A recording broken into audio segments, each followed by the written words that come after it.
अस्सलाम वालेकुम। आज जो है वो हम इस लेक्चर में पिछले लेक्चर में हमने केमिकल काइनेटिक्स को शुरू किया था, जिसमें हमने रिएक्शन रेट को पढ़ा, रिएक्शन कोऑर्डिनेट डायग्राम को पढ़ा था।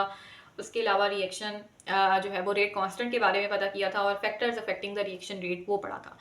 आज जो है वो हम रेट लॉ के बारे में डिस्कस करेंगे, डिटेल में एग्जाम्पल के थ्रू भी देखेंगे। तो it's very useful lecture for you, it's going to be very useful for you. So सबसे पहले तो हम ये देखते हैं कि रेट लॉ क्या है। अच्छा, रेट लॉ ऐसा लॉ है जो कि बेसिकली रेट ऑफ रिएक्शन की डिपेंडेंस को शो करता है on the concentration of a species in a reaction. कि अगर आपके पास अगर रिएक्टेंट है, फॉर एग्जांपल ए रिएक्टेंट है, अगर मैं उसको डबल करती हूँ तो क्या रिएक्शन रेट डबल होता है या फिर उस पर कोई फर्क नहीं पड़ता, या वो रिएक्टेंट को ए रिएक्टेंट को डबल करने से रिएक्शन रेट जो है वो 4 टाइम्स हो जाता है, या जो है वो रिएक्शन का रेट जो है वो हाफ हो जाता है रिएक्टेंट को ए को डबल करने से, या रिएक्टेंट बी को डबल करने से रिएक्शन के ऊपर क्या फ़र्क पड़ता है। तो ये जो है ये जो डिपेंडेंस है कंसंट्रेशन ऑफ रिएक्टेंट्स की ऑन द मतलब ये जो रेट की डिपेंडेंस है on the concentration of reactants, ये जो हमारे पास लॉ है, मतलब इससे जो लॉ डील करता है उसको हम रेट लॉ कहते हैं। लाइक फॉर एग्जाम्पल अगर ए है, ए रिएक्टेंट मिलकर बी रिएक्टेंट के साथ प्रोडक्ट बना रहा है, तो अगर मैं ए को अगर फॉर एग्जाम्पल डबल करती हूँ तो रेट ऑफ रिएक्शन डबल हो जाता है। इसका मतलब ये है कि हमारे पास जो रेट ऑफ रिएक्शन का जो रिएक्टेंट ए है उसके क्या है, लीनियर रिलेशन है। ये पावर 1 शो करती है कि ये जो रिलेशन है वो लीनियर है। लीनियर का मतलब है कि रेट ऑफ रिएक्शन डबल, आप रिएक्टेंट को डबल करोगे रेट ऑफ रिएक्शन डबल हो जाएगा। आप मतलब लीनियरली जो है वो रिएक्शन है ना, अगर आप रिएक्टेंट को जो है वो 4 टाइम्स करोगे तो रेट ऑफ रिएक्शन भी 4 टाइम्स हो जाएगा। यानी जितना आप रिएक्टेंट को बढ़ा रहे हो उतनी ही अमाउंट में रेट ऑफ रिएक्शन बढ़ रहा है। तो एक तो हमारे पास सिचुएशन ये हो सकती है। अच्छा, दूसरी सिचुएशन ये है कि लेट सपोज हम ये कहते हैं कि जो बी रिएक्टेंट है उसको डबल करने से जो रेट ऑफ रिएक्शन है वो 4 टाइम्स हो जाता है। इसका मतलब है कि रेट ऑफ रिएक्शन जो है वो बी के स्क्वायर पावर की लीनियरली रिलेटेड है। नॉट जस्ट लीनियरली रिलेटेड है बल्कि इसकी स्क्वायर के लीनियरली रिलेटेड है। यानी कि अगर मैं बी रिएक्टेंट को डबल कर रही हूँ तो रिएक्शन रेट जो है वो 4 टाइम्स हो रहा है। अगर मैं इसको 4 टाइम्स करूंगी तो फिर वो जो रिएक्शन रेट है वो 16 टाइम्स हो जाएगा। तो कहने का मकसद ये है कि हमारे पास इट डिपेंड्स कि कुछ रिएक्टेंट्स ऐसे होते हैं कि उनको आप डबल करोगे तो कभी कभी तो रिएक्शन रेट पर कोई फर्क ही नहीं पड़ता। उनके डबल करने से, उनको हाफ करने से, उनको 4 टाइम्स करने से there is nothing affect on the reaction rate. On the other hand आप इस एग्जाम्पल के अकॉर्डिंग देखो तो कुछ रिएक्टेंट्स को, जैसे ए रिएक्टेंट को हम डबल कर रहे हैं तो उतनी ही अमाउंट में रिएक्शन रेट भी डबल हो रहा है। 4 टाइम्स कर रहे हैं तो रिएक्शन रेट भी 4 टाइम्स हो रहा है। फिर बी अगर है तो बी को डबल कर रहे हैं तो रिएक्शन 4 टाइम्स हो रहा है। तो ये हमारे पास चीज़ें आपने चलती रहती हैं। अब मैं अगर इसी रिएक्शन के रेट ऑफ रिएक्शन को मैं जो हूँ वो कंबाइन करके लिखती हूँ कि अगर मैं बात करूँ कि रेट ऑफ रिएक्शन के तो हमारे पास कांस्टेंट है और मैं जो हूँ वो ए की 1 पावर के इक्वल है, यानी लीनियरली रिलेटेड है, और बी के स्क्वायर के रिलेटेड है। ठीक है, अगर आप ये चीज़ शो करती है ना कि अगर मैं ए को डबल करूंगी तो रेट ऑफ रिएक्शन डबल हो जाएगा, पावर 1 है। बी को डबल करने से रेट ऑफ रिएक्शन 4 टाइम्स हो जाएगा, पावर 2 क्यों जो शो हुई है। ठीक है, 2 जो शो हुई है तो ये चीज़ शो करती है। अगर मैं इसको कंबाइन करके लिखती हूँ तो नाउ जो हमें एक्सप्रेशन ऑब्टेन हुआ है, अचीव हुआ है, इस एक्सप्रेशन को हम क्या कहते हैं, rate law expression. Very important, आपको ये आइडिया होना चाहिए कि रेट लॉ एक्सप्रेशन क्या होता है, हमने कैसे लिखा है, इसका क्या मीनिंग होता है और इनमें किस चीज़ की जो है वो आपस में को रिलेशन होती है। It's very important, rate law और रेट लॉ एक्सप्रेशन। नाउ अब हम जो है वो इसको डिटेल में देखते हैं रेट लॉ को कि और हमने इसमें क्या देखना है। तो हम बात कर रहे थे रेट लॉ की। ठीक है, ये रेट लॉ है। Rate law, this equation that relates the reaction rate to concentration of reactants. इसकी जो जेनरिक फॉर्म है, rate is equal to K और रिएक्टेंट ओवर एक्स। नाउ ये एक्स जो है वो यही चीज़ है, एक्स जो है वो रिएक्शन ऑर्डर को शो करती है। मैंने जैसे पीछे बताया कि डबल करने से डबल हो रही है तो पावर क्या हो जाएगी, 1 हो जाएगी। और अगर डबल करने से जो है वो हमारे पास 4 टाइम्स हो रही है तो पावर क्या हो जाएगी, 2 हो जाएगी। ठीक है, एक्स जो है वो 2 के इक्वल हो जाएगा। अच्छा, उसके बाद आपने हमेशा ये बात याद रखनी है कि अगर अगर x जो है वो 0 है, यानी अगर आपके पास किसी भी डिजिट की पावर होती है 0, तो वो हमेशा मैथ के अकॉर्डिंग 1 के इक्वल होता है। ठीक है, अब यहाँ पर 1 भी हो सकता है, 2 भी हो सकता है और 0 भी हो सकता है। अगर ज़ीरो होगा तो हमारे पास ये पूरी वैल्यू 1 के इक्वल हो जाएगी। ये इट्स बेसिक मैथमेटिक रूल। ठीक है, कभी भी कोई भी चीज़ किसी की पावर अगर आपके पास 0 होती है तो वो हमेशा जो है वो 1 के इक्वल होता है। ठीक है, ये आपको मैंने एक मैथमेटिक का रूल बताया, अभी हम इसको अप्लाई भी करेंगे और देखेंगे कि किस तरह से ये हमारे लिए हेल्पफुल होने वाला है। तो बहरहाल आपने ये चीज देखी कि x जो है वो हमारे पास क्या है, रिएक्शन ऑर्डर है। It can be 0 1 2 3 and depending upon that हम इससे अंदाजा कर सकते हैं कि कंसंट्रेशन ऑफ रिएक्टेंट का रेट पर क्या इफेक्ट है, क्या इफेक्ट है भी या नहीं, या हमारे पास लीनियर लिंक है या फिर स्क्वायर से 4 टाइम्स हो रहा है। तो it all depends and it all depends on the situation we are carrying with. So अब जो है वो हम एक एग्जाम्पल के थ्रू जो है वो हम रेट लॉ लिखेंगे और देखेंगे कि क्या है। अच्छा, अब आप देखो इसमें हमारे पास जो रिएक्टेंट है वो है जी 3 रिएक्टेंट, और 3 रिएक्टेंट से हमें डी और ई ऑब्टेन हुआ है। यहाँ पर उसने हमें जो है वो फर्स्ट ट्रायल में उसने इन रिएक्टेंट्स की इतनी वैल्यू ली थी जिसमें हमारे पास जो रेट ऑफ रिएक्शन था वो इतना आ रहा था 2 × 10⁻³ ना delta T D over time आपको यही शो कर रहा है ना कि रेट क्या है हमारे पास रिएक्शन का। पीछे भी हमने देखा था कि हम रेट किस तरह से निकालते हैं, प्रोडक्ट ओवर टाइम, तो हमारा डी प्रोडक्ट है ना, तो इसलिए ये आप जो शो कर रहे हैं ना डेल्टा डी ओवर टी, ये हमें यही चीज शो करता है कि हमारे पास रेट क्या है। तो बहरहाल फर्स्ट ट्रायल के अंदर ये है, सेकेंड ट्रायल के अंदर हम इतनी रिएक्टेंट की कंसंट्रेशन लेते हैं तो ये हमारे पास रेट आता है। थर्ड और फोर्थ का सेम यही केस है। अब हमने हर रिएक्टेंट के रिस्पेक्ट से रेट लॉ लिखना है, फिर हम उन सबको कंबाइन करके एक फाइनल रेट लॉ एक्सप्रेशन लिखेंगे। अगर मैंने जो है वो रेट लॉ लिखना है विद रिस्पेक्ट टू ए, तो मैंने इनमें से कोई दो जो है वो ट्रायल्स को लेना पड़ेगा। ऐसा ट्रायल कि जिसमें हमारे पास जो है वो उस रिएक्टेंट की वैल्यू तो चेंज हो रही हो मगर बाकी दो रिएक्टेंट की वैल्यू जो है वो सेम रह रही हो। अब हम सपोज करते हैं, लेट्स स्टार्ट विद, अच्छा इससे पहले हमने एक चीज हम देख लेते हैं कि अगर मैंने इसका रेट लॉ एक्सप्रेशन लिखना है इस पूरी जो है वो हमारे पास इक्वेशन का, तो वो कुछ इस तरह से आएगा। ए का भी हमने जो है वो रिएक्शन ऑर्डर लिखना पड़ेगा, बी का वाई है, सी का, ये सारे एक्स वाई जी रिएक्शन ऑर्डर हैं। तो I am more concern with calculating these values like x क्या है, वाई क्या है, जेड क्या है। ठीक है, मुझे ये पता करना है और मैं अभी जो है वो देखना कि किस तरह से हम इसको पता करते हैं। तो मैं आपको क्या बता रही थी कि अगर मैंने with respect to a reaction order पता करना है, मैंने एक्स की वैल्यू फाइंड करनी है, तो मुझे इन 4 ट्रायल्स में से ऐसे 2 ट्रायल्स उठाने पड़ेंगे जिसके अंदर ए की कंसंट्रेशन तो चेंज हो रही होगी लेकिन बाकी 2 जो हमारे पास रिएक्टेंट्स हैं उनकी कंसंट्रेशन सेम होगी। तभी तो हम अंदाजा कर सकेंगे कि हमारे पास जो ए को बढ़ाने से रिएक्शन रेट पर क्या फर्क पड़ता है। अगर ये बाकी 2 वैल्यूज भी बढ़ रही होंगी तो हम कैसे पता करेंगे। तो अभी मैं आपको एक एग्जांपल के थ्रू बताती हूँ। हमने ए का रिएक्शन ऑर्डर निकालना है, तो उसके लिए हमने इन चारों में से 2 ऐसे ट्रायल्स को लेना पड़ेगा जिसमें बी सी की कंसंट्रेशन सेम रह रही है, चेंज अगर कोई कंसंट्रेशन हो रही है तो वो ए की हो रही है। तो अब वो कहता है कि हमने इसमें से 2 और 3 ट्रायल को उठाना है। अब आप खुद देखो क्यों हमने 2 और 3 ट्रायल को सेलेक्ट किया है। अब आप इसमें देखो 2 और 3 ट्रायल के अंदर ए की कंसंट्रेशन चेंज हो रही है, लेकिन क्या बी की कंसंट्रेशन चेंज हुई, क्या सी की कंसंट्रेशन चेंज हुई? नहीं हुई। अब इनकी कंसंट्रेशन चेंज नहीं हो रही, यही तो हमारे लिए यूजफुल है। अगर इनकी 2 की कंसंट्रेशन चेंज होती तो क्या हम इसके चेंज ऑफ ए के कंसंट्रेशन के इफेक्ट को हम रेट पर जो है वो स्टडी कर सकते। फिर तो इनका भी इफेक्ट आ जाता ना कि इनकी वैल्यूज भी चेंज हो रही थी, उनकी चेंज होने की वजह से कंसंट्रेशन चेंज हो रही है, रेट ऑफ रिएक्शन चेंज हो रहा है। बट ऐसा नहीं है। इन 2 ट्रायल्स में हमारे पास जो डिसाइडिंग फैक्टर है रेट ऑफ रिएक्शन में वो सिर्फ ए की कंसंट्रेशन ही है, क्योंकि बी और सी की कंसंट्रेशन तो दोनों में सेम है। That is the reason we are choosing the trial 2 and 3 for determining the rate law with respect to reactant A. Okay, now we have selected trial 2 and 3 for calculating the rate law with respect to A। आपको बता भी दिया क्यों हमने select किया। अच्छा, अब आप देखो, मुझे खुद बताना, हमारे पास 0.1 से 0.2 मतलब 0.1 से 0.2 का मतलब है कि ये जो है वो कंसंट्रेशन क्या हो रही है, डबल हो रही है। ठीक है, अब मैंने यहाँ पे A की जगह क्या लिखा, 2, क्योंकि हमारे पास 0.1 से 2 कंसंट्रेशन डबल हुई इसलिए मैंने यहाँ 2 लिखा। अब आप मुझे ये बताना कि हमारे पास जो रिएक्शन रेट जो है वो आप मुझे बताओ कि 2 से 4 जा रहा है। ठीक है, 2 से 4 जा रहा है, यानी यहाँ पर भी जो हमारे पास चेंज आ रहा है वो भी 2 टाइम्स ही आ रहा है। 2 टाइम्स हमने जो है वो रिएक्टेंट को चेंज करने पे जो रिएक्शन रेट है वो भी हमारे पास 2 टाइम्स ही चेंज हो रहा है।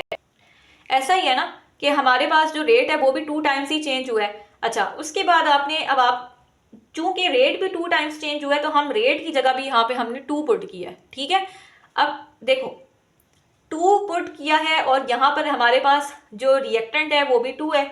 अब मैं x की जगह ऐसा क्या नंबर पुट करूंगी कि हमारे पास ये दो टर्म्स जो हैं वो इक्वल हो जाएंगी। ऑब्वियसली अगर मैं x की जगह 1 पुट करती हूँ तभी तो हमारे पास ये दोनों इक्वेशन जो है वो बैलेंस आउट होगी। इसका मतलब x यहाँ पर क्या है, 1 है। देखो 2 पुट करने से तो ये 4 हो जाता, और 4 क्या 2 के इक्वल है? No, in never any case. इसका मतलब है कि x की जगह यहाँ पे 1 था और हमारे पास जो x है वो 1 है, और यानी कि हम ये कहेंगे कि जो हमारे पास रेट है इस इक्वेशन का, इस रिएक्शन का, वो फर्स्ट ऑर्डर है with respect to reactant A। अब हमारे पास हमने यहाँ पर x की वैल्यू फाइंड कर ली है, अब हमने y और z की निकालनी है। तो मैं अगर फॉर एग्जांपल मैंने जो है वो y की वैल्यू निकालनी है तो मुझे अब ऐसा ट्रायल लेना पड़ेगा जिसमें B रिएक्टेंट जो है वो चेंज हो रहा होगा लेकिन A और C चेंज नहीं होगा। अब इसने कहा है 1 और 2 ट्रायल ऐसे हैं कि जिसमें B की वैल्यू चेंज हो रही है लेकिन A और C की वैल्यू सेम है। अब आप इसमें देखो कि B जो है वो क्या है। अगर देखो 1 से अगर मैं जो है वो डबल करती हूँ, 1 से 2 में जा रही हूँ, अगर डबल हो रहा है, ठीक है, यहाँ पे मैंने देखो 2 लिखा है, 2 टाइम्स लिखा है, लेकिन हमारे पास आप देखो कि रिएक्शन रेट पर कोई फर्क नहीं पड़ा। पहले भी वो इतना ही था 2 into 10 raise to the power -3, और डबल करने के बाद भी 2 into 10 raise to the power -3 था। तो मैं रिएक्शन रेट की जगह लिखूंगी 1।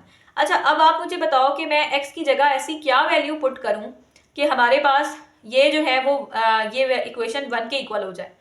मैंने आपको पहले बताया कि अगर कोई भी चीज़, कोई भी टर्म है, उसकी एक्सपोनेंशियल वैल्यू में अगर उसके ऊपर जो है वो 0 लिखूंगी तो वो 1 की इक्वल हो जाएगी। तो हम यहाँ पर भी यही करेंगे, y की जगह हम जो है वो 0 पुट करेंगे और 2/0 जो है वो हमारे पास ये पूरी वैल्यू किसकी इक्वल हो जाएगी, 1 के। तो नाउ हम 1 इज इक्वल टू 1, हमने इसको इस 1 के इक्वल करना था। अब यहाँ से हमें ये पता चलता है कि y की वैल्यू थी 0 और जो रिएक्शन रेट है वो 0 ऑर्डर है with respect to reactant B। यानी कि 0 ऑर्डर का मतलब ये है कि हमारे पास जो B की कंसंट्रेशन पे रिएक्शन का रेट नहीं डिपेंड करता। आप B को डबल करो, ट्रिपल करो, आप उसको हाफ कर दो, रिएक्शन रेट में कोई फर्क नहीं पड़ेगा, उसने वैसे का वैसा ही रहना है। अच्छा, अब हमारे पास लास्ट रिएक्टेंट रह गया है विच इज बेसिकली C। अब आप जो 3 और 4 ट्रायल हम कंसिडर करेंगे जिसमें C की कंसंट्रेशन चेंज हो रही है और A और B की कंसंट्रेशन चेंज नहीं हो रही, ठीक है। अच्छा, अब आप इसमें देखो कि मैंने जो है 0.1 से 0.2 यानी डबल किया, तो आप देखो कि 4 से जा रहा है 1.6। अब आप यहाँ पे कंफ्यूज करोगे कि वैल्यू जो है वो रिड्यूस हुई है, बल्कि ऐसा नहीं है।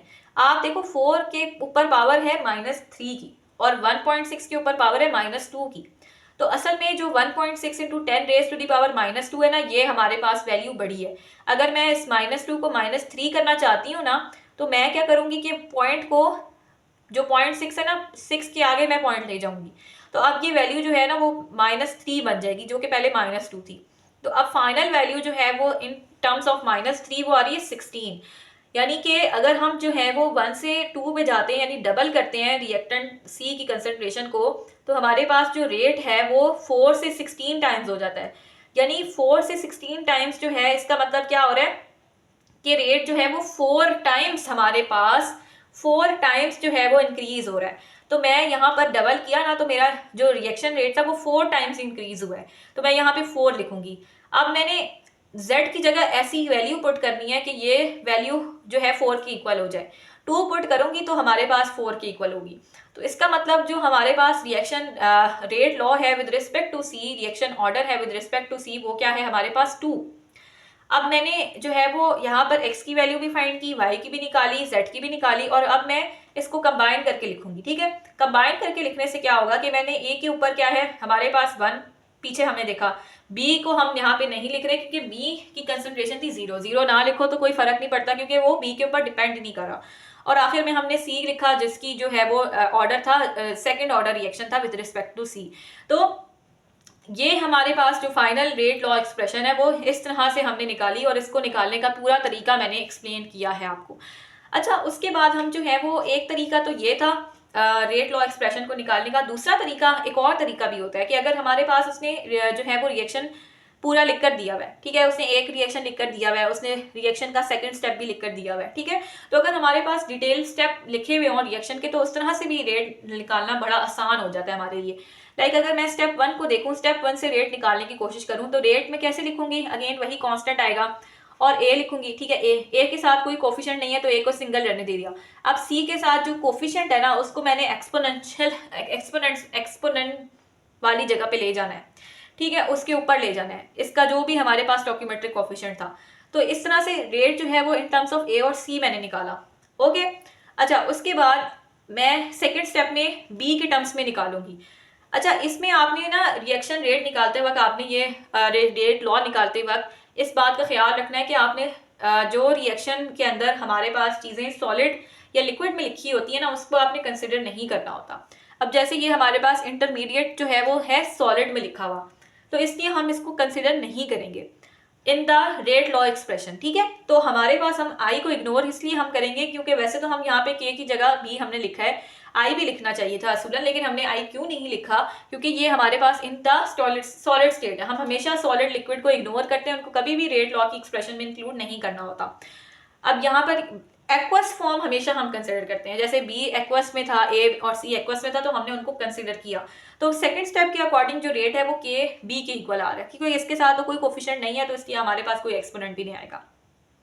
तो अब आप इसको कंबाइन करके लिखोगे तो इस पर्टिकुलर एग्जांपल में जो रेट लॉ एक्सप्रेशन आएगी वो आएगी ए बी सी, ठीक है। तो बात समझ आइए, इस तरह से हमने जो है वो इसकी जो है वो रेट लॉ एक्सप्रेशन निकाली। यानी कहने का मकसद ये है कि हम दोनों तरीकों से रेट लॉ एक्सप्रेशन निकाल सकते हैं। अगर आपको इस तरह की एग्जांपल है तो आप जो है वो इन स्टेप से गुजरते हुए आप रेट लॉ एक्सप्रेशन निकालोगे, और अगर आपको ये चीज़ गिवन है तो आप इनसे गुजरते हुए जो है वो रेट लॉ की एक्सप्रेशन निकालोगे।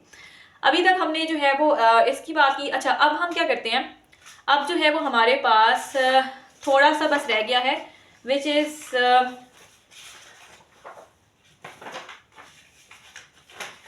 अच्छा हमारे पास अब जो लास्ट चीज़ रह गई है ना वो है रिएक्शन ऑर्डर। मतलब रिएक्शन ऑर्डर ये बहुत आसान सा टॉपिक है, बस थोड़ा ही टाइम लगेगा इसको समझाने में। अच्छा ये हमें क्या कहता है, reaction order basically it is showing the relationship between the reaction rate and reactant concentration. Okay, अब यहाँ पर ना वही चीज़ मैंने रेट ये कोई भी हमारे पास जो है वो रेट लॉ लिखा है। अब दिस रेट लॉ के अकॉर्डिंग जो रिएक्शन है with respect to A reactant first order है क्योंकि इसके ऊपर 1 है, और बी के रिस्पेक्ट से हमारे पास ये जो रिएक्शन है वो सेकंड ऑर्डर है, ठीक है। लेकिन अगर मैं इन तीनों को ऐड करूँ 2 + 1 तो ओवरऑल जो हमारे पास ये रिएक्शन बनता है वो होता है थर्ड ऑर्डर रिएक्शन, ठीक है। अब हमारे पास ना डिफरेंट ऑर्डर रिएक्शन जो हैं वो होते हैं। अभी मैं ज़ीरो ऑर्डर की बात कर रही हूँ। ज़ीरो ऑर्डर वो रिएक्शन होता है कि जिसमें जो हमारे पास रेट ऑफ रिएक्शन होता है वो कंसंट्रेशन ऑफ रिएक्टेंट पे डिपेंड नहीं करता, ठीक है। तो उसमें जो रेट है वो हमारे पास जो है वो किसके इक्वल आएगा, के इक्वल आएगा, क्योंकि कोई रिएक्टेंट की तो कंसंट्रेशन है ही नहीं। बात समझ आ गई, क्योंकि वो रिएक्टेंट पे डिपेंड ही नहीं कर रहा, रेट सिंपल के इक्वल है। अच्छा रेट कांस्टेंट के इक्वल है। अब आपसे वो ये पूछता है कि आपने इसके जो है वो यूनिट्स निकालने हैं, ठीक है। रेट कांस्टेंट के यूनिट्स निकालने हैं तो आप कैसे निकालोगे, रेट का क्या यूनिट होता है हमारे पास, मोल पर सेकंड। सिंपल सी बात है, रेट का क्या यूनिट है, मोल पर सेकंड। अभी आप याद रखो, तो अभी इस जीरो ऑर्डर के रेट कांस्टेंट का यूनिट क्या निकलता है, मोल पर सेकंड, ठीक है। ये आपके ऑब्जेक्टिव में आते हैं कि आपसे यूनिट निकालने को कहते हैं, तो ये आपको पता होना चाहिए कि फर्स्ट आपसे पूछेंगे कि जीरो ऑर्डर के रेट कांस्टेंट का क्या यूनिट होता है, तो यू हैव टू नो कि मोल पर सेकंड होता है, और आपको ये भी पता चल गया कि हमने निकाला कैसे है। अब हम आते हैं फर्स्ट ऑर्डर रिएक्शन पे। फर्स्ट ऑर्डर का क्या मतलब है कि ये रिएक्शन रेट जो है वो कंसंट्रेशन ऑफ रिएक्टेंट के लीनियरली रिलेटेड होता है, यानी कि जो वहाँ पे एक्स की वैल्यू होती है, रिएक्शन ऑर्डर की वैल्यू होती है, जो कि हम यहाँ ऊपर लिखते हैं, वो 1 होती है। अब मैं जो हूँ वो क्या करूँगी ये तो हमारे पास फर्स्ट ऑर्डर के रेट लॉ की एक्सप्रेशन आ गई ना। अब मैंने इसकी यूनिट्स निकालने। यूनिट्स कैसे निकालूंगी, रेट की यूनिट है मोल पर सेकेंड, और हमारे पास ए क्या है, ये भी मोल ही है। मोल की टर्म्स में हम रिएक्टेंट की कंसंट्रेशन को लिख रहे हैं।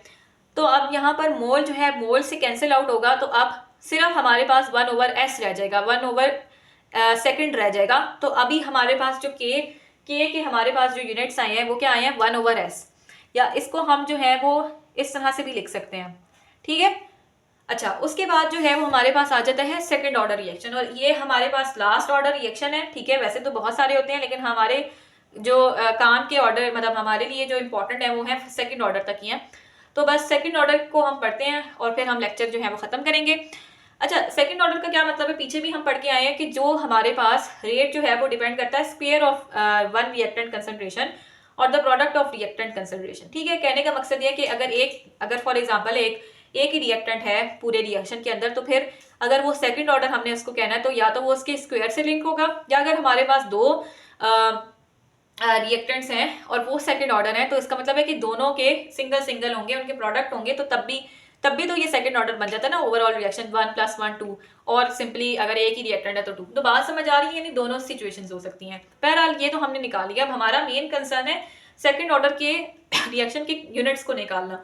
तो वो कैसे हम निकालेंगे, आप यहाँ पे देखो क्या है कि हमारे पास जो है वो हमने यहाँ पर आप देखो रेट की जगह हमने लिखा, रेट की जगह मैंने लिखा मोल पर सेकेंड, और मैंने यहाँ पे ए था, ठीक है, यहाँ पे था ए, इधर मैं लिखूंगी एम स्क्वेयर, राइट, यहाँ पे मैंने लिखा एम स्क्वेयर। अब क्या करना है, एक एम जो है वो इससे कैंसिल आउट हो जाएगा, एम यहाँ पे सिंगल एम रह गया। अब ये जो एम है ये के ऊपर है ना, ये नीचे हम ले जाएंगे, जब हम इसको नीचे ले जाएंगे तो ये हमारे पास यूनिट जो है वो ऐसे आ जाएगा। ठीक है, समझ आ गई। तो इस तरह से सेकंड ऑर्डर का जो यूनिट होता है वो 1/मोल सेकंड होता है, रेट कांस्टेंट का यूनिट। तो इस तरह से आपसे डिफरेंट रेट कांस्टेंट के यूनिट पूछ सकता है कि सेकंड ऑर्डर के अकॉर्डिंग क्या होता है, फर्स्ट ऑर्डर के अकॉर्डिंग क्या होता है, या जीरो ऑर्डर के अकॉर्डिंग क्या होता है। तो आपको इसका आइडिया होना चाहिए। ठीक है, ये वाला चैप्टर जो है वो यहीं तक था। कोई क्वेश्चन हो तो do ask in the chat box.